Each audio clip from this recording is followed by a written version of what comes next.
Hey Kelly, it's Jeff. So wanted to shoot a quick video for you, just kind of running through the trailer and the basics of it. Starting at the front, that is your spot-free rinse system. So when you need to make spot-free water, the way you do is you connect this to any hose that you're filling with. The water will run through there, and then it goes back and it charges the front tank. The front tank will be your spot-free tank. Trailer's got two tanks, and you notice there's a valve right there, and there's a valve right over here, and they're both closed right now because you have one tank spot-free and one tank tap water.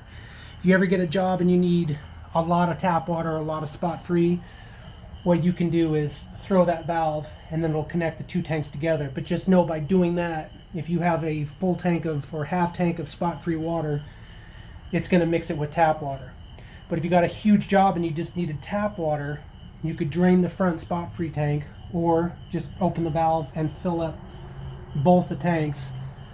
But just know this, the spot-free tank is then going to be fouled. So right now they're off, separated. And the way you activate spot-free is the valving right here, and I even wrote on there. So when you need, and I put these valves over here so it's easy to get to, you don't have to jump inside the trailer. You can just do it from the side door. So right now the tap valve is on, spot-free valve is off. So when you're pulling the trigger, when the machine's running, it's doing tap water. And remember, one of these is closed, one of these is open. If you open both of them, it's going to mix them together. So when you're doing spot-free, one of these always has to be closed and the other one open. Otherwise, it'll mix them together. So if you're doing a truck, you know, your first hit, your first rinse would be with tap water, and then soap, and then rinse, and then you would open the spot-free, close the tap water, and rinse it with soft water, with spot-free water. So that's how that works. I know it's confusing, but once you understand it, you'll kind of get the hang of that. As far as the head unit, it's a lot of muscle. 8 gallons a minute single line, 4 gallons a minute dual line. So don't ever mix up the fuel. Green is diesel, red is gasoline. Make sure they never mix it and put one in the other. It is not good.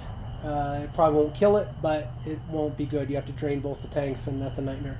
I have the exhaust pointing straight out the door. You don't have to worry about that.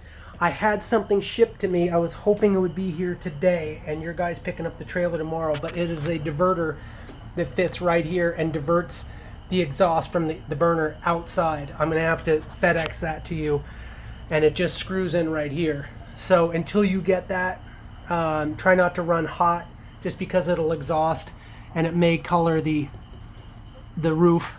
They don't burn real dark diesel, but I would say just wait until you get that part. I will get it to you as soon as possible. Again, it's just a little shield that bolts on here and it'll direct the flow outside. This is your filter, your inlet filter system. If you ever stop getting flow, just unscrew this, change it, just rinse out the filter. There's a filter in there, and put it back together. As far as starting the machine, there's no throttle. The throttle on this is disconnected because the pump has to run at one speed. So you just, a little bit of choke, you turn the key, and it'll start right up. Just know I put heavy duty valves on this. So the reason one's open right now is we had a gun on it. But if you don't have guns on the hose lines back there, you got to keep these closed. Otherwise the hose is going to it'll go crazy and fly around. So without guns on it, make sure that these are closed. When you have guns on them, then you can open these up. With these closed, it's going to back flush into the second tank. That's our bypass. And another thing to keep in mind, the reason I put the bypass there is because what happens is the bypass is, if you have no water running out of the hose lines, the bypass will inject water back into the tank, and it'll keep water running through the pump, keeps the pump from heating up too much. But notice that that's on the tap water tank. So if you're not running it, if you're not pulling the trigger, that is, and you're on spot free, just know that it's going to be back flushing spot free water into your tap tank. The reason I did it that way is because you didn't want to have it to where the machine was running tap water and you shut off the guns, and it was circulating tap water back into the spot-free tank. That's why that's like that. So that's pretty much it. Up here you can adjust the heat of the burner right here. Turning it on is just this switch. When the switch is on and you pull the trigger, it's going to kick the burner on. I have no diesel in it because I ran it for a little while and ran it out of diesel, and it's got very little fuel in it. So when you get it, fill it up with gas and diesel. It's 12 gallons both, each of those. From time to time, check the oil. Right here, here's a dipstick. Let's go to the back of the trailer. There's a battery under here. It's self-charging when the engine's on. I've got drain hoses at the front. So this is your drain hose right here. You see the valve goes to the front tank, and then you just connect this hose right here to it when you want to drain it, if you need to drain it or wash your hands, what have you. I've left it off of there for right now. Just, I didn't know if you wanted it on there. I guess we can throw that. I'll throw that on here before it leaves here, and then just keep it tucked underneath. That's your drain hose. I'm going out to the back. So here's your business end. Here's the hose reels. They're high capacity reels. We've got 100 feet on them now. They'll accept another 100 feet. So if you just get another 2 with quick connects, you can quick connect them on here and they'll still fit on the reels. That's your fill hose reel. I did that for free because you have been so patient and I really appreciate it. What you do is you just connect this to any garden hose, turn it on, and then it's going to fill up this back tank. Let's see what else. Oh, your chemical injectors. I put the chemical injectors back here. So what you do, you'll have little chemical injector hoses in your packet. You just, when you want to inject chemical, you just put the chemical injection hoses on here, and then there's a tip up front, a black tip. You put that in the end of the gun, and that'll activate the chemical injector.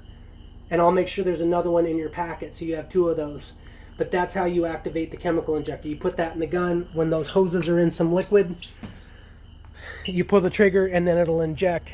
And you don't need to inject full strength chemical. You can inject like quarter strength chemical, depending on what you're using. Some of that chemical wants to be injected at half strength. You got to read the instructions on whatever chemical you're injecting. That's something you can call me about, and I can kind of tell you what ratio you should be, the hoses should be in the bucket, what ratio that chemical should be. So anyway, 550 gallons. If you don't need to, don't drive around with them full. It's a lot of weight. And I did anti-shift plates on all the tanks, so they should stay in place. Really strong straps on here. Here's your drain hose for the back. You see it's tucked up right here, but that's your, when you need to drain the back, you just do that. There's your foam cannon. I'm going to include a free spare tire. You could see they had the spare tire sitting right here and it marked the floor a little bit. But I'm going to give you the spare tire for free. As far as the interior lights, it really depends on your vehicles how they work. Like mine, they would not go on unless my headlights were on. But most vehicles, they go on when the parking lights are on. It just depends on how your vehicle is wired. There's a switch up there by the door. There's your roof vent. Obviously, I'm going to make sure that's tight on the way for your friend's drive home. And then as far as the exterior goes, it's pretty dark out here. So basically, you just make sure that these 2 little cams, can't really see it, are inside where they need to be, and then you push this arm over, and then you lock it down like that. Front door is they've got holders, by the way.